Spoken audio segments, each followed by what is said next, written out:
Dear students, आज हम America की न्यायपालिका के बारे में चर्चा करते हैं।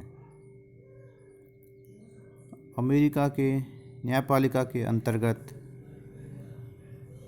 सर्वोच्च न्यायालय की व्यवस्था की गई है।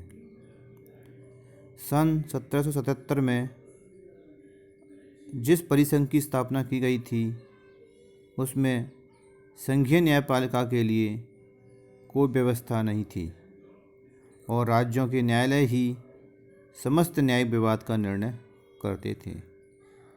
लेकिन यह व्यवस्था दोषपूर्ण थी।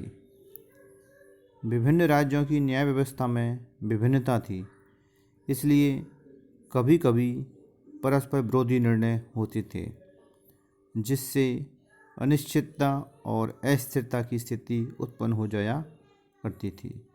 अमेरिकी संविधान के निर्माता परिसंघ की इस दुर्बलता को दूर करते हुए एक ऐसी न्यायपालिका की स्थापना करना चाहते थे जो संविधान की रक्षा करने में समर्थ हो।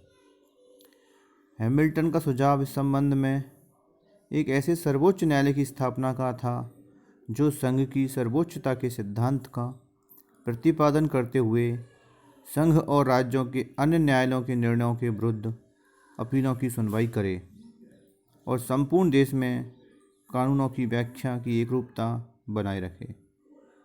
इस दृष्टि से संविधान की 3री धारा में व्यवस्था की गई है कि न्याय संबंधी शक्ति एक सर्वोच्च न्यायालय व उन अन्य नीचे के न्यायालयों में निहित होगी जिसकी स्थापना व प्रतिष्ठा कांग्रेस द्वारा समय समय पर की जाएगी। इस प्रकार अमेरिका में एक सर्वोच्च न्यायालय की स्थापना की गई। संयुक्त राज्य अमेरिका के सर्वोच्च न्यायालय की स्थापना 1789 के न्यायिक अधिनियम के अनुसार हुई। सर्वप्रथम यह न्यूयॉर्क नगर की वॉल स्ट्रीट में स्थापित किया गया। बाद में यह फिलाडेल्फिया में चला गया और वर्तमान समय में यह वाशिंगटन में स्थित है, यानी कि अमेरिका के वाशिंगटन में स्थित है। अब आता है सर्वोच्च न्यायालय की रचना, यानी सर्वोच्च न्यायालय में कितने न्यायाधीश, क्या होता है, इसकी रचना क्या है, इसका कंपोजिशन क्या है।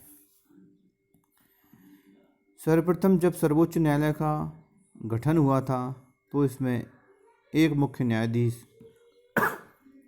तथा 5 अन्य न्यायाधीश थे। कांग्रेस के द्वारा समय समय पर इस संख्या में परिवर्तन किया जाता रहा और 1801 में इसकी संख्या 5 कर दी गई। इसके बाद 1807 में यह संख्या 7, 1837 में 9 और 1863 में 10 कर दी गई। 1866 में इसके न्यायाधीशों की संख्या पुनः 7 कर दी गई। 1869 में सर्वोच्च न्यायालय के न्यायाधीशों की संख्या 9 निर्धारित की गई और उस समय से लेकर अब तक ये संख्या 9 ही है। वर्तमान समय में अमेरिका के सर्वोच्च न्यायालय में एक मुख्य न्यायाधीश तथा 8 अन्य न्यायाधीश हैं। अब आता है सर्वोच्च न्यायालय के न्यायाधीशों की नियुक्ति।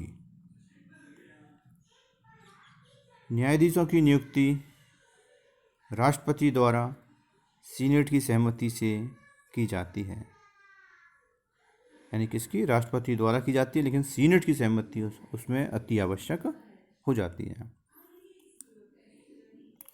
संविधान में सर्वोच्च न्यायालय के न्यायाधीश पद के लिए कोई योग्यताएं निर्धारित नहीं की गई हैं, इसलिए राष्ट्रपति किसी भी ऐसे व्यक्ति को इस महान पद पर नियुक्त कर सकता है जिसके नाम पर सीनेट से स्वीकृति प्राप्त कर ली गई हो। सामान्यतः इस पद के लिए राष्ट्रपति द्वारा प्रस्तावित नाम को सीनेट स्वीकार कर लेती है, यानी राष्ट्रपति जिस व्यक्ति को न्यायाधीश बनाना चाहे, जिस नाम को प्रस्तावित करे, सीनेट उसे स्वीकार कर लेती है।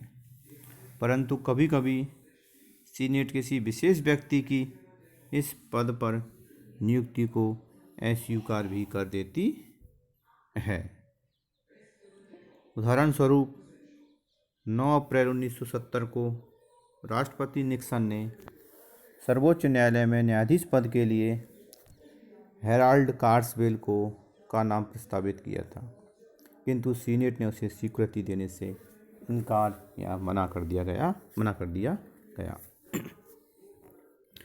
अब आता है सर्वोच्च न्यायालय के न्यायाधीशों की पदावधि यानी टर्म्स क्या है। सर्वोच्च न्यायालय के न्यायाधीशों का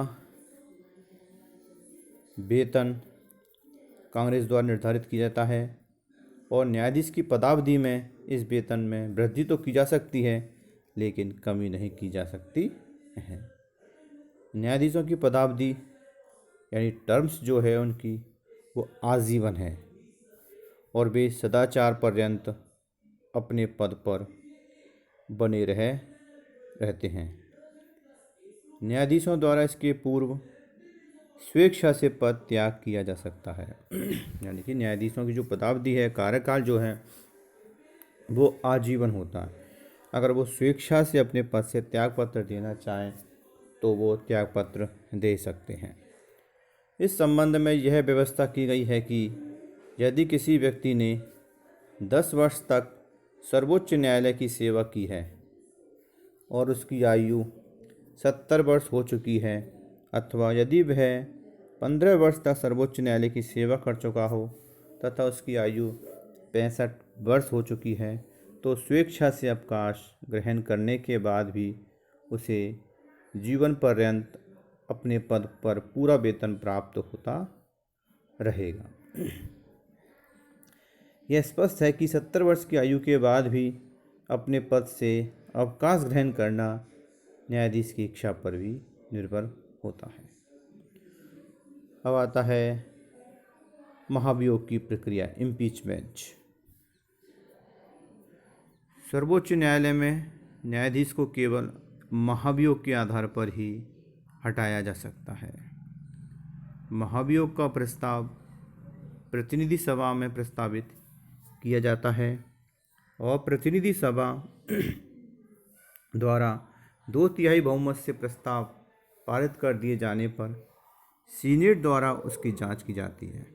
यानी महाभियोग का जो प्रस्ताव है वो सर्वप्रथम कहाँ आएगा, प्रतिनिधि सभा में आएगा और प्रतिनिधि सभा ने अगर उसे 2/3 बहुमत से पास कर दिया है तो वो किसके पास जाता है, सीनेट के पास जाता है और सीनेट उसकी जांच की जाती है।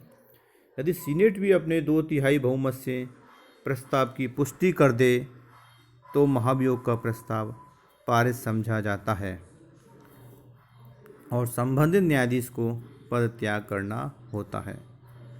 अब तक के संवैधानिक इतिहास में संघीय न्यायालय के 9 न्यायाधीशों के विरुद्ध महाभियोग का प्रस्ताव रखा गया और इनमें से केवल 4 के विरुद्ध यह प्रस्ताव पारित हो सका। सर्वोच्च न्यायालय के तो केवल एक न्यायाधीश सैमुअल चेज के विरुद्ध ही प्रस्ताव लाया गया, लेकिन उसके विरुद्ध भी प्रस्ताव पारित नहीं हो सका। अब अगला आता है सर्वोच्च न्यायालय की कार्यविधि।